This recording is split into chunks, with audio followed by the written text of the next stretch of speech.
अब क्या हो गया,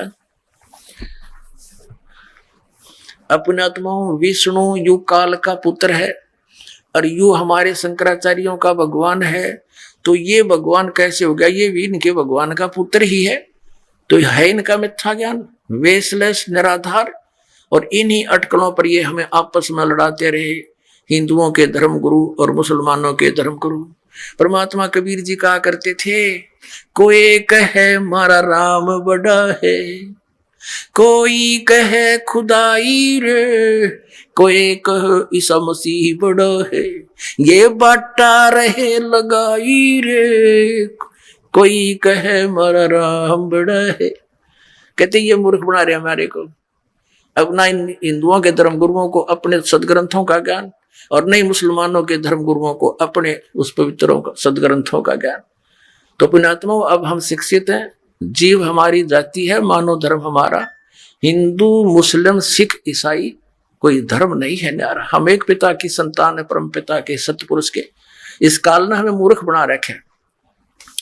अब यहाँ एक कंसेप्ट तो ये क्लियर हो गया कि इस दुर्गा और काल के दो बेटे सिद्ध हो गए, पुत्र श्री विष्णु जी और एक श्री ब्रह्मा जी।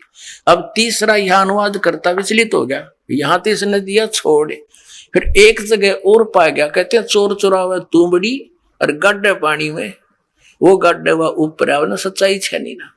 जैसे किसी चोर ने एक तुम्बा चुरा लिया, किसी का सूखा हुआ होता है, और उसने पानी में छुपाया है, वो छुपा के आके बैठ गया। थोड़ी देर में वो आ गई तरफ नो चमका, ऊपर आ गया, वो फिर दबा का, वो फिर ऊपर थोड़ी देर में आ चमके।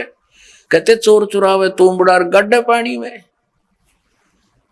वो गड्ढे हुआ ऊपर आवे ना, सच्चाई छनी ना। तो इन्होंने इस सच्चाई रूपी तुम्बे को गाड़ने की कोशिश तो बहुत करी, पर ये छुपा नहीं।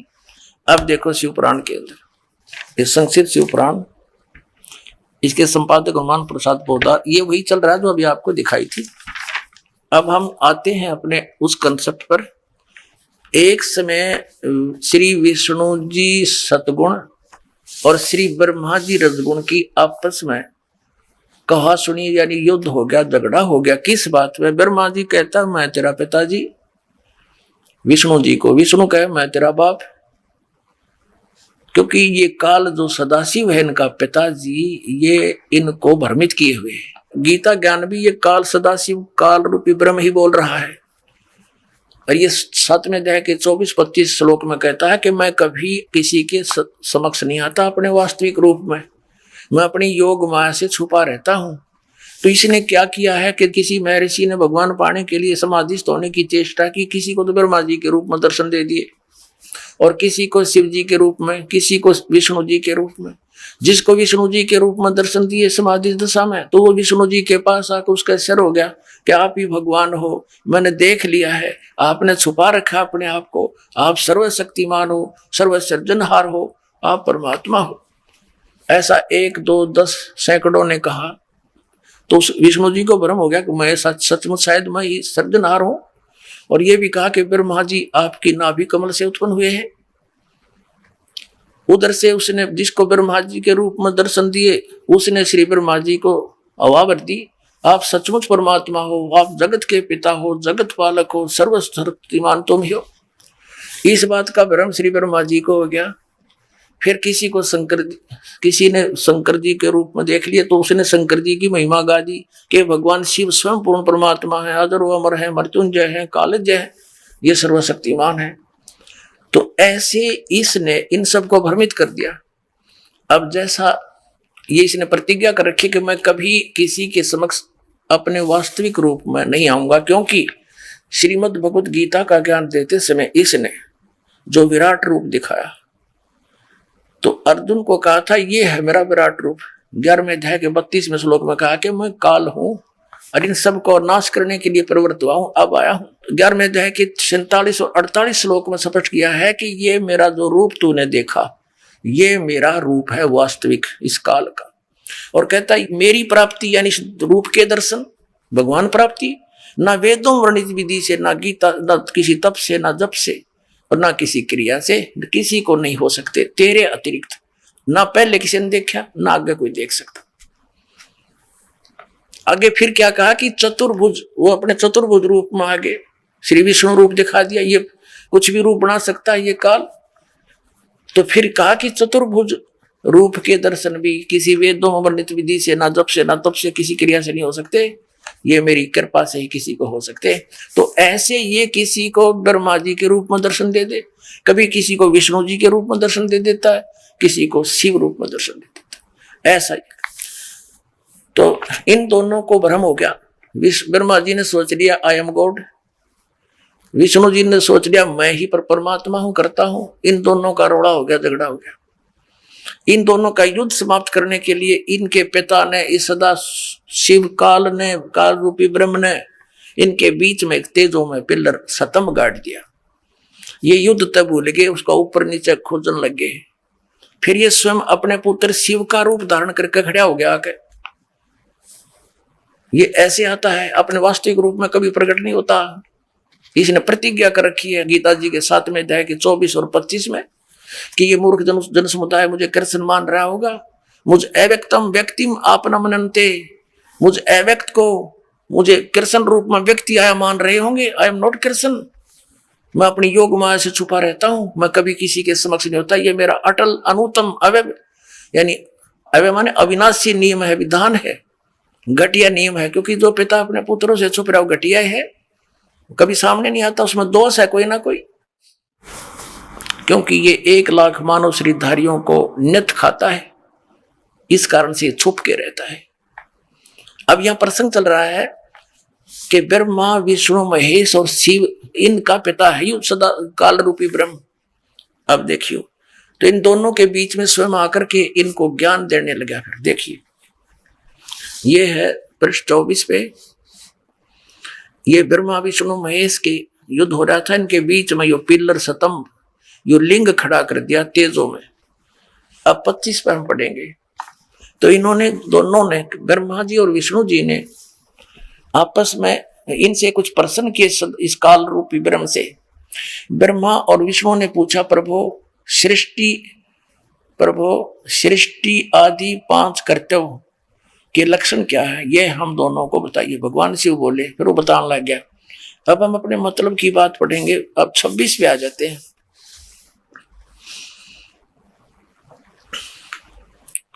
अब ये काल रूपी ब्रह्म विष्णु और ब्रह्मा को कहता, पुत्रो, हे मेरे पुत्रों, मेरे बेटो, तुम दोनों ने तपस्या करके प्रसन्न हुए मुझ परमेश्वर से सृष्टि और सतीथि नामक 2 कृत प्राप्त किए।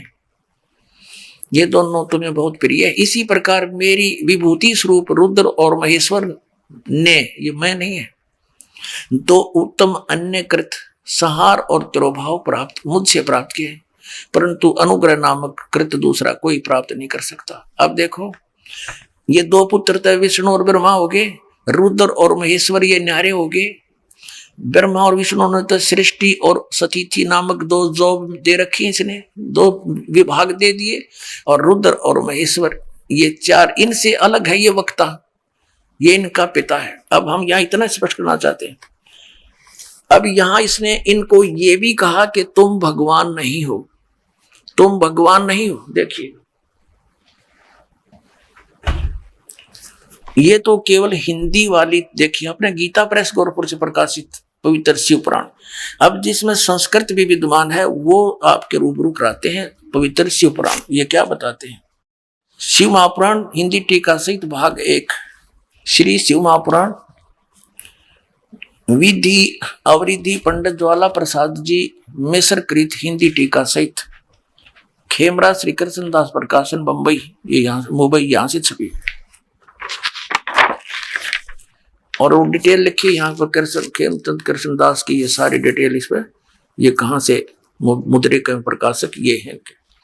अब इसके हम आते हैं ये 11 पृष्ठ पे, विद्वेश्वर संहिता, वो भी विद्वेश्वर संहिता हमने पढ़ी 11 पे, विद्वेश्वर संहिता भाग 1 अध्याय 6 का। यहां पर नंदी केश्वर बोले, हे योगिंद्र, आगे एक समय विष्णु भगवान शेष सैया पर अपने गरुड़ आदि पार्षदों से युक्त लक्ष्मी सहित शयन करते थे, विश्राम कर रहे थे, सोए थे। उस समय ब्रह्म ज्ञानियों में श्रेष्ठ ब्रह्मा जी अपनी इच्छा से वहां आ गए। सब प्रकार सुंदर सेज पर शयन करते हुए कमल लोचन विष्णु जी से पूछने लगे। ये ब्रह्म ज्ञानियों में श्रेष्ठ है, ब्रह्मा जी बताया इन्होंने। तुम कौन हो? विष्णु जी से पूछ रहे तुम कौन हो? मुझे देखकर अभिमानी पुरुष के समान शयन करते हो। हे वत्स, हे बेटा उठो, देखो मैं तुम्हारा स्वामी आया हूं।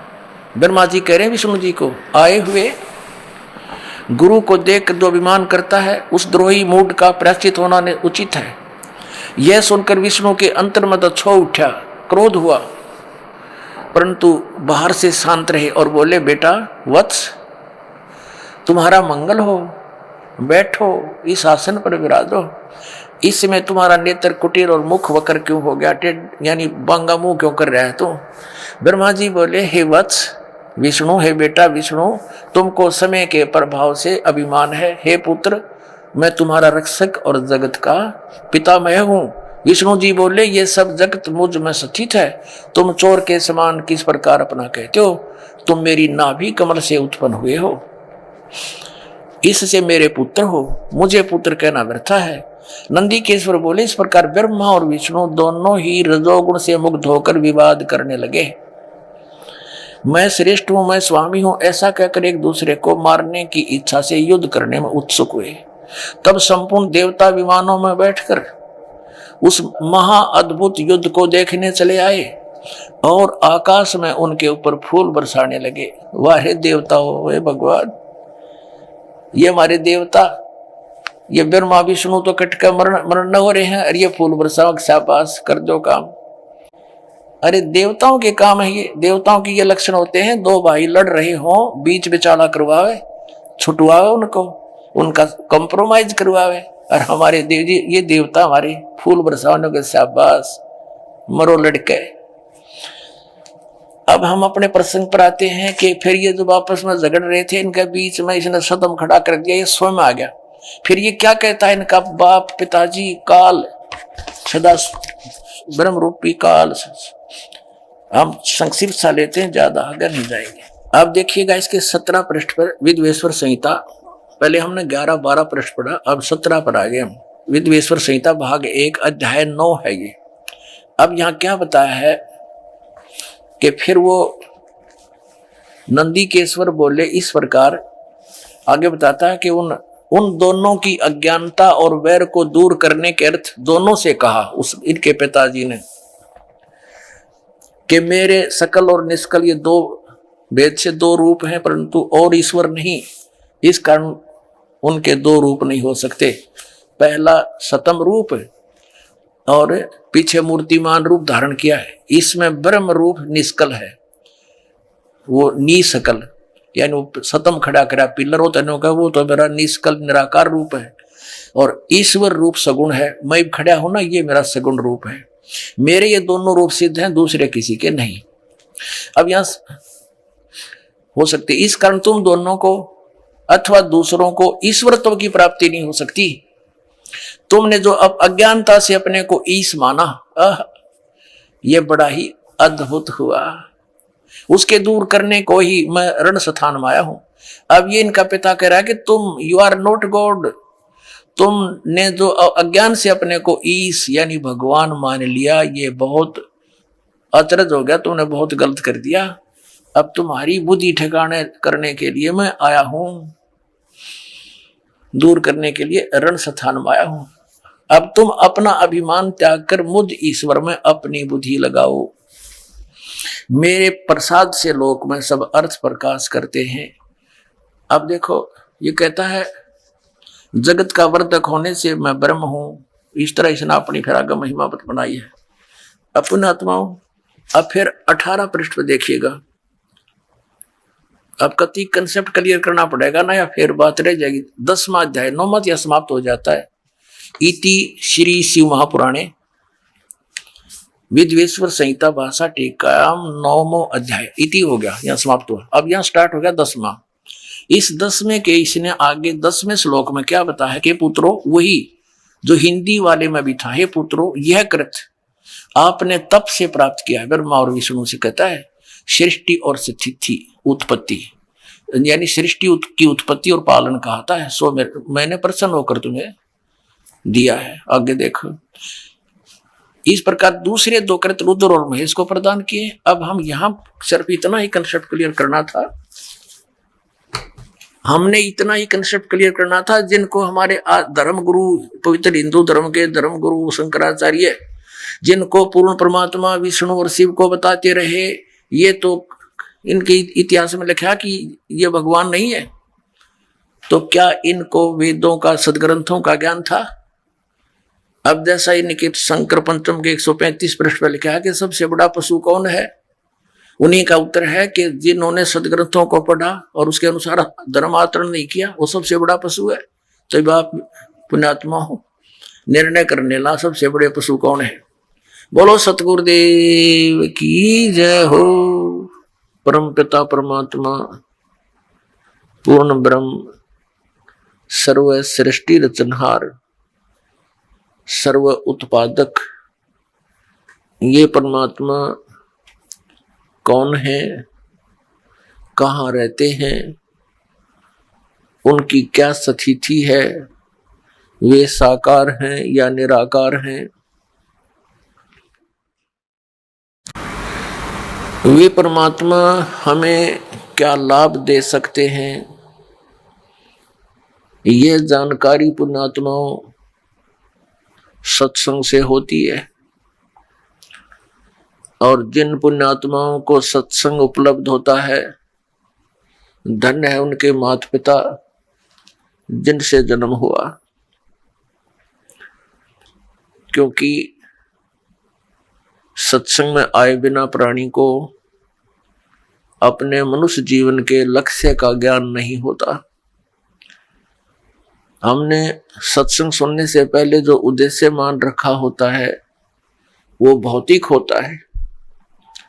सत्संग में आने से हमारा आध्यात्मिक उद्देश्य बनता है, जो इस मनुष्य जीवन का मूल कर्तव्य है, आवश्यक कार्य है।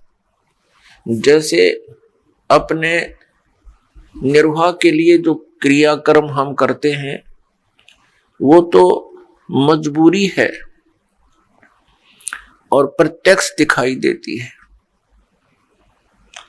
वो भी हमने करनी पड़ेगी क्योंकि वो हमारी व्यवस्था है, मजबूरी है।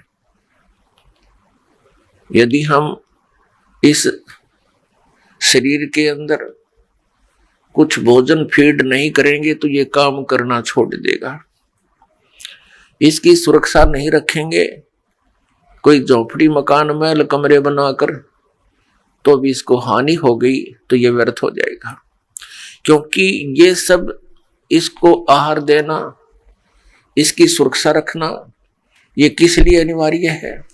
केवल इसीलिए नहीं कि हमने बच्चे पैदा करने हैं, फिर उनको पालना पोसना है, उनका विवाह कर देना है और फिर मर जाना है। ये तो जो क्रिया है ये हमारे प्रारब्धवश सब हो रही है, ये तो हमारी मजबूरी है। और जो कार्य जरूरी है वो सत्संग से ज्ञान होता है। तो वो पुण्यात्मा धन्य है जो सत्संग के अंदर आकर के इस अध्यात्म मार्ग को ध्यान पूर्वक सुनते हैं। कुछ एक सत्संग में भी आते हैं, यहां बैठकर भी अन्य ही चिंतन करते रहते हैं, क्योंकि हमारे ऊपर इतना प्रेशर डाल रखा है इस काल भगवान ने, ऐसी परंपराएं बनवा दी हमारी कि हम सारा जीवन उन्हीं को पूरा करने में मर जाते हैं। जैसे बड़ी बड़ी कोठियां बनाना, विवाह के अंदर एक विशेष ड्रामा करना, एक से बढ़कर एक दान लेना और देना हमने एक परम कर्तव्य मान लिया, एक शोभा मान ली जो हमारी शत्रु है। अध्यात्म मार्ग में सबसे बड़ी शत्रु है ये वस्तु जो हम सर्व अधिक करते हैं। एक प्लाट ले लिया, संतुष्टि नहीं, दूसरा और ले लूं। एक कोठी बना ली, संतुष्टि नहीं, एक और बना दूं। उद्देश्य चाहे कैसा भी रहे कि अधिक बिक जाएगी, ज्यादा कीमत मिल जाएगी, धनी हो जाऊंगा। धनी होकर क्या करेगा? बेटी का विवाह करूंगा, उसमें पैसे लगाने पड़ेंगे। कोठी और बना लूंगा, दुनिया में शान बन जाएगी। इसी जोड़ तोड़ में मृत्यु हो जाती है। ना वह कोठी काम आई, ना ही वो चिंतन काम आया। फिर कुत्ता बनकर वहीं पर सैर सपट्टे कर रहा है उस कोठी के आसपास, उसमें कोई घुसने नहीं देगा। फिर तो पुण्यात्माओं, सत्संग में आने से प्राणी को ज्ञान होता है कि हम क्या कर रहे हैं, हमने करना क्या चाहिए था। तो फिर हमारी दिशा बदल जाएगी, और दिशा बदलने के बाद फिर हम उस क्रिया को करेंगे जो मनुष्य जीवन की आवश्यक है। इसके साथ साथ जो निर्वाह के लिए कर्म है वो भी करेंगे, ये अनिवार्य है। वो हमारा एक आवश्यकता है हमारी उसकी शरीर निर्वाह के लिए, तो उसको भी हम मिनिमाइज करेंगे, तभी हम भक्ति कर पाएंगे। बच्चों का विवाह भगवान ने करके भेजा होता है, ये आपकी भूल है कि हम ही उसका संयोग जोड़ते हैं। एक पुत्री के वर खोजने के लिए 3-3, 4-4 वर्ष भटकता रहता है व्यक्ति, और जब समय आता है परमात्मा अपने आप संयोग जोड़ देता है। तो उसके बाद फिर ड्रामाबाजी हमारी रह जाती है, पता नहीं क्या क्या उसके उपलक्ष्य में हम 36 फंड करते हैं, कहीं डीजे बजाते हैं, पता नहीं क्या क्या सामान खरीद के दिखाना, लोग दिखावा, फ्रिज है, कूलर है, फलाना है, दकड़ा है, मशीन है, और वो आगे सारा कति काम नहीं आती। 20 वर्ष तक पड़ी पड़ी जरे वहां पर। तो कहने का भाव यह है, ये हमने कम करना है। परमात्मा से जोड़ दो अपने बेटा और बेटियों को, जिसके साथ भगवान हो गया फिर उसको कमी काहे की रहेगी। हमारा विश्वास उठ चुका है भगवान से, क्योंकि हम शास्त्र विधि को त्याग कर मनमाना आचरण करते रहे, जिस कारण से भगवान से मिलने वाली जो सहायता थी वो हमें प्राप्त नहीं हुई। भगवान की भक्ति करते करते भी हम ज्यों के त्यों बने रहे, आपदाएं आती रही, निर्धन होते चले गए, व्यवसायों में घाटे बनते चले गए, भगवान से आस्था हट गई। एक जगह गए, दूसरी जगह गए, वहां भी बात नहीं बनी, तीसरी जगह गए, चौथी जगह गए, नहीं बात बनी, तो अंत में हम नास्तिक हो जाते हैं कि भगवान है ही नहीं।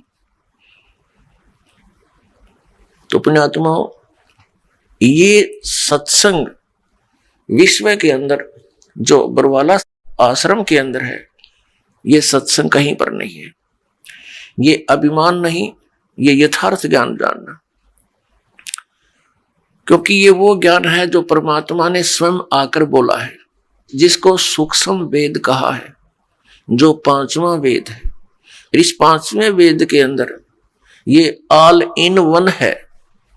ये 5वां वेद जो है ये ऑल इन वन है, और उसी के सहयोगी ग्रंथ जो हैं, इस 5वें वेद के सहयोगी ग्रंथ हैं, वो उन महापुरुषों की अमर वाणी जिनको भगवान मिले। पुण्यात्माओं, हम अध्यात्म मार्ग के यदि भूत के विषय में विचार करें कि इन ऋषियों ने कितने कठिन प्रयत्न किए, हजारों वर्षों तक इनके इतिहास बताते हैं, इन्होंने साधनाएं की, हठ योग किया, जैसा भी क्रिया इनको किसी ने बताई, सिर धड़की बाजी लगाई, लेकिन परमात्मा नहीं मिले। इसलिए उन सभी का अनुभव ये कह रहा है कि गॉड इज फॉर्मलेस, परमात्मा निराकार है। तो पुण्यात्माओं, क्या उनको भगवान मिला? जो साधनाएं वो ऋषि लोग किया करते थे, वर्तमान में वो क्रियाएं भी नहीं रही, हम और अन्य क्रियाओं पर आकर रुक गए। हमारे पूर्व के जो ऋषि महर्षि थे, पुण्यात्माओं, ये धर्म मजहब ये कोई इनका लंबा इतिहास नहीं है। 2520 वर्ष पूर्व, 2520 वर्ष पूर्व आदि शंकराचार्य जी का जन्म हुआ सन 2012 से। सन 2012 से 2520 वर्ष पूर्व आदि शंकराचार्य जी का जन्म हुआ, और फिर उन्होंने इस हिंदू धर्म की स्थापना की। उसके बाद आज से 2020 वर्ष पूर्व ईसाई धर्म का उत्थान हुआ ईसा मसीह जी के द्वारा, और मुसलमान धर्म का ईसा जी के 600 वर्ष बाद लगभग, यानी 1400 वर्ष इस मुसलमान धर्म को बने हुए हैं। और सिख धर्म का इतिहास तो बहुत ही छोटा, यानी 500 वर्ष पूर्व हुआ है। उससे पहले कोई भी मजहब नहीं था। अब ये मजहब क्यों बने, ये जनसाधारण के बस की बात नहीं। इस षड्यंत्र को कोई समझ सके। यहाँ का जो मालिक है वो ब्रह्म है, सर्वपुरुष है, जिसको ज्योत निरंजन भी कहते हैं, काल भी कहते हैं, जिसने श्री कृष्ण जी में प्रवेश करके श्रीमद् भगवत गीता का ज्ञान दिया, जो श्री ब्रह्मा, श्री विष्णु, श्री शिव जी के पूज्य पिताजी हैं। ये 21 ब्रह्मांड का स्वामी है और एक ब्रह्मांड में हम रह रहे हैं। इसने परमात्मा को ना पहचान कर, क्योंकि भगवान अन्य रूप में आए हुए थे, कबीर देव, कबीर साहब, अपने पुत्र जोगजीत के रूप में। उनका पुत्र सतलोक में वचन से सब पुत्र हुए हैं। तो इसने पहले तो उनके साथ युद्ध की सोची, परमात्मा की सामर्थ्य के सामने उसके कुछ बसाई नहीं। फिर उसके पश्चात देखा उसने कि जोगजीत बहुत प्रबल शक्ति युक्त है। पैर पकड़ लिए, हाथ जोड़ लिए और इस लोक में आने का कारण पूछा, क्योंकि ये 21 ब्रह्मांड परमात्मा के मूल स्थान से 16 शंख कोश की दूरी पर है। एक शंख नील पद्म शंख होता है, ये ऐसी गिनती है। तो जब इस काल भगवान ने, जो यहाँ का स्वामी है, जिसने ये मजहब बना दिए ईब कलयुग में, तब उसने पूछा कि आप जोगजीत बड़े भाई, क्योंकि ये काल भी उस परमेश्वर का ही पुत्र है, ये बागी हो गया, इसने वहां बहुत बकवाद कर दी, जिस कारण से इसको निष्कासित कर दिया। और हम अपनी नालायकी के कारण अपने पिता से आस्था हटाकर इसके ऊपर आसक्त हो गए। तो जहां आशा तहां बासा हुई, हम इसके साथ भगवान ने भेजने पड़ गए। हम अपनी इच्छा से यहाँ आ गए, जबकि परम पिता ने यहाँ होने वाले कष्टों से हमें आगाह भी करा दिया था, लेकिन हम माने नहीं, आसक्त हो गए थे, जिस कारण से हम यहाँ फंस गए। तो जब हम यहाँ बहुत दुखी हुए, क्योंकि हम उस परम पिता कबीर भगवान के परम अक्षर ब्रह्म के पुत्र हैं। सभी चींटी से लेकर हाथी तक जितने भी स्त्री या पुरुष है, मनुष्य जीवन है, मानव है, ये सभी उस परमात्मा की आत्माएं हैं। हम सतलोक में रहा करते थे, वह हमारा जन्म और मृत्यु नहीं होता था। और वही बात आज भी हमें खटकती है। हम यहाँ कितने ही कष्ट उठा रहे हैं, नो प्रॉब्लम, लेकिन हम मरते हैं, ये भारी प्रॉब्लम। हम वृद्ध होते हैं, ये सबसे बड़ा बुरा लगता है हमें। क्यों लगता है? क्योंकि हम वहां रहा करते थे जहां ये दोनों नहीं थे, ना वृद्ध अवस्था थी और ना ही ये मृत्यु थी। अब देखो, हम मुश्किल से तो एक मकान बनावे, फिर परिवार हुआ, उसमें मोह ममता कितने प्यार से हम रहते हैं, फिर एकदम मृत्यु हो जाती है। बताइए, कोई बात हुई? ये को रहने का स्थान है? आंखें बंद कर रखी हमारी इस काल ने, क्योंकि हम इससे आगे सोच नहीं सकते। ऐसी बुद्धि बांध दी हमारी।